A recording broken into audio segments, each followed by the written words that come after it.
Hello my dear student, कैसे हैं आप सब। मैं Rajni Kasaudan R K. Intermediate college से। मैं आपको सामाजिक विज्ञान पढ़ाऊंगी। जैसे कि आपको पता है कि सामाजिक विज्ञान में 4 विषय हैं: इतिहास, भूगोल, नागरिक शास्त्र और अर्थशास्त्र, जिनमें से मैं इतिहास और अर्थशास्त्र पढ़ाऊंगी। तो आइए बच्चों, सबसे पहले हम इतिहास का पहला चैप्टर देखते हैं।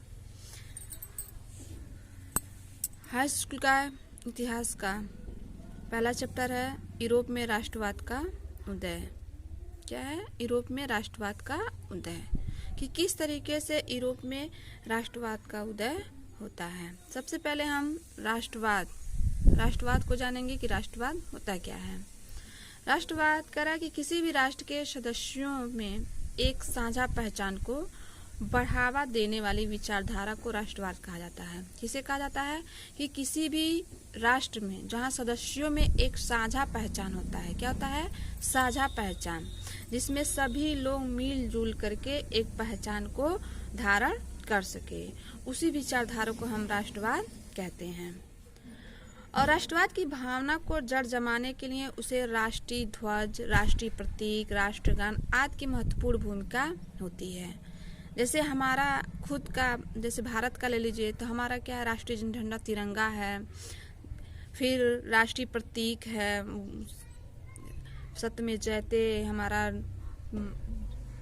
प्रतीक है, फिर राष्ट्रगान है। इस तरीके से ये सारी चीज़ें महत्वपूर्ण होती हैं एक राष्ट्र को बनाने में। तो उसी प्रकार यूरोप में भी राष्ट्रवाद का ऐसे ही उदय होता है। फिर आता है हमारा यूरोप में राष्ट्रवाद का उदय किन तरीकों से होता है। पहला हम एक छोटी सी थ्योरी देख लेंगे कि किस तरीके से क्या हुआ था। इस समय जो यूरोप हमारा दिख रहा है वो पहले ऐसा नहीं था। आप सबको पता है कि जो 19वीं सदी का मध्य में था, पहले यूरोपीय देश उस रूप में नहीं थे, और जिस रूप में उन्हें हम आज जानते हैं, यूरोप के विभिन्न क्षेत्रों में विभिन्न प्रकार के वंशानुगत साम्राज्य का राज हुआ करता था। क्या हुआ करता था? राज, विभिन्न प्रकार के, यानी कि अनेक प्रकार के वंशानुगत राजा राज करते थे। और ये सभी राजतांत्रिक शासक थे। राजतांत्रिक मतलब राजा, यानी कि एक राजा के बाद उसका पुत्र राजा होता था, फिर उसका पुत्र राजा, यानी कि यह राजतांत्रिक शासन चलते जाते थे, जिन्हें हम अपनी प्रजा पे पूरा नियंत्रण हुआ करता था। यानी कि जिनका उनका पूरे राज्य पे सिर्फ उन्हीं के राज शासन का शासन चलता था। और उस काल में तकनीक में कई ऐसे बदलाव हुए जिनके कारण समाज में आए बदलाव में राष्ट्रवाद की भी भावना को विकसित किया।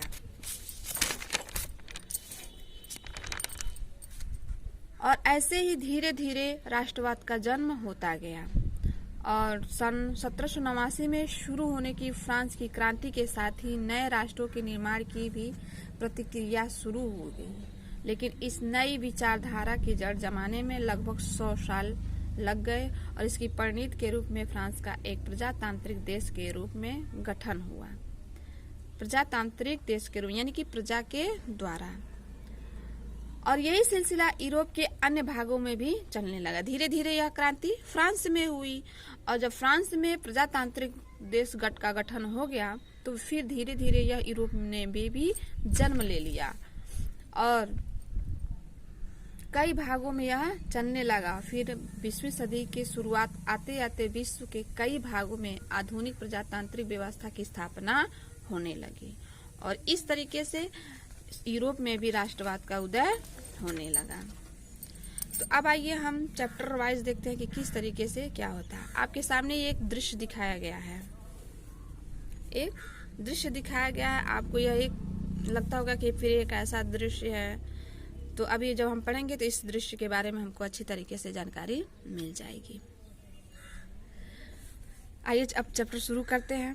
कह रहा कि 1848 में एक फ्रांसीसी कलाकार फ्रेडरिक शारियो ने, ये वेरी इंपॉर्टेंट क्वेश्चन है, इसको आप बहुविकल्पी क्वेश्चन के रूप में नोट कर सकते हैं कि फ्रांसीसी कलाकार कौन था। तो फ्रेडरिक शारियो।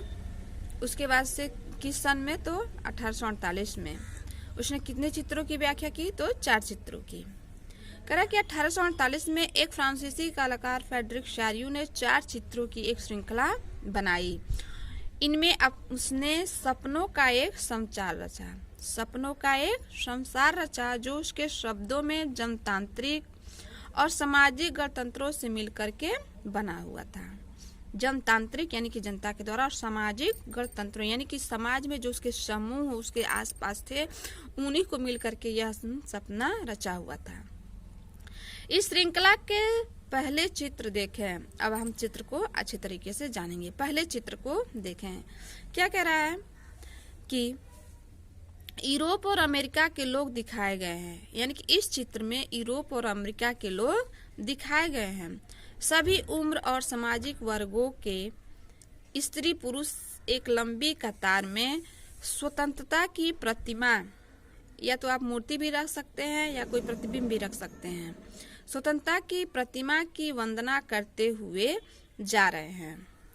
यानी कि इस कतार में सभी उम्र के स्त्री पुरुष हैं और सामाजिक यानी कि सभी वर्ग यानी कि हर एक जाति पात के लोग इसमें शामिल हैं।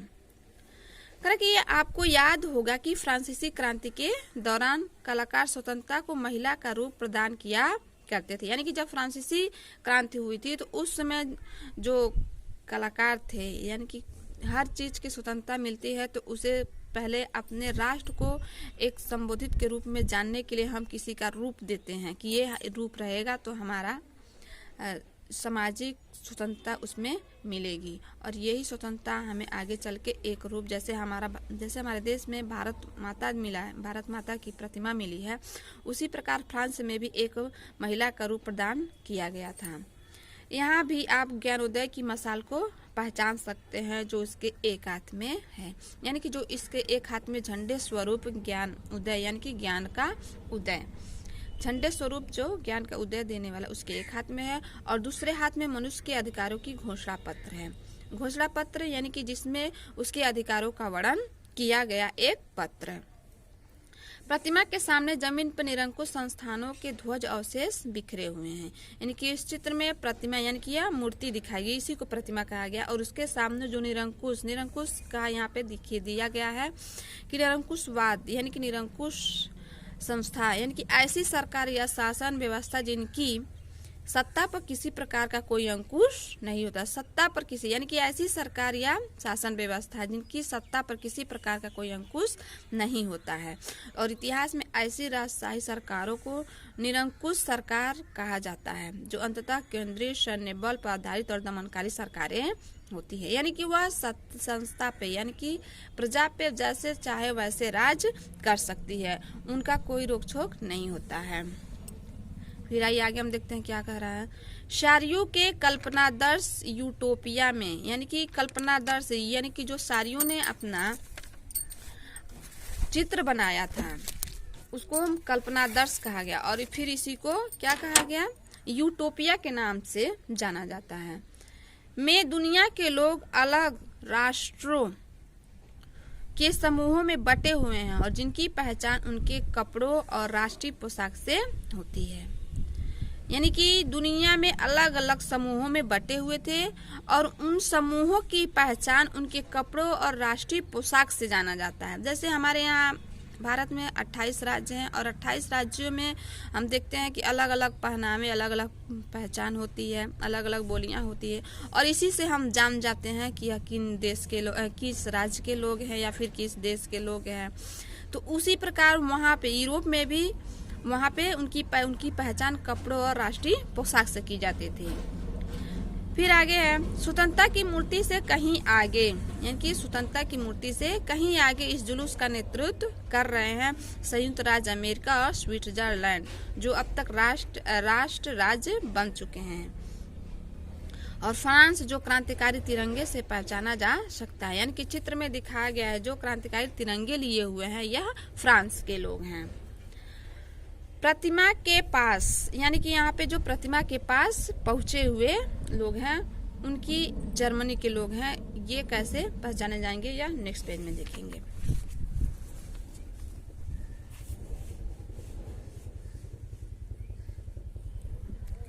करा कि प्रतिमा के पास अभी अभी पहुंचा है, जो मूर्ति के पास अभी अभी पहुंचा है, उसके पीछे जर्मनी के लोग हैं, यानी कि उस प्रतिमा जो चित्र में दिखाया गया है मूर्ति, उसके पीछे जर्मनी के लोग हैं जो काला, लाल और सुनहरा झंडा थामे हैं। और यह दिलचस्प है कि जिस समय शार्यू ने, यानी कि यह बात दिलचस्प की कही गई है, बहुत अच्छी बात कही गई है, खुशी की बात कही गई है कि जिस समय शार्यू ने यह छवि निर्मित की थी, यानी कि इस चित्र की निर्माण किया था, जर्मन लोग तब तक एक संयुक्त राष्ट्र का हिस्सा नहीं बने थे। यानी कि जब यह शार्यू ने, यानी कि फ्रांसीसी कलाकार शार्यू ने जब 1848 में इस छवि का निर्माण किया था, तब उस समय जर्मन लोग तब तक एक संयुक्त राष्ट्र का हिस्सा नहीं बने थे। जो झंडा वे थामे हुए हैं वह 1848 की उदारवादी उम्मीदों की अभिव्यक्ति है, जिनमें अनेक जर्मन भाषी रियासतों को एक प्रजातांत्रिक संविधान के अंतर्गत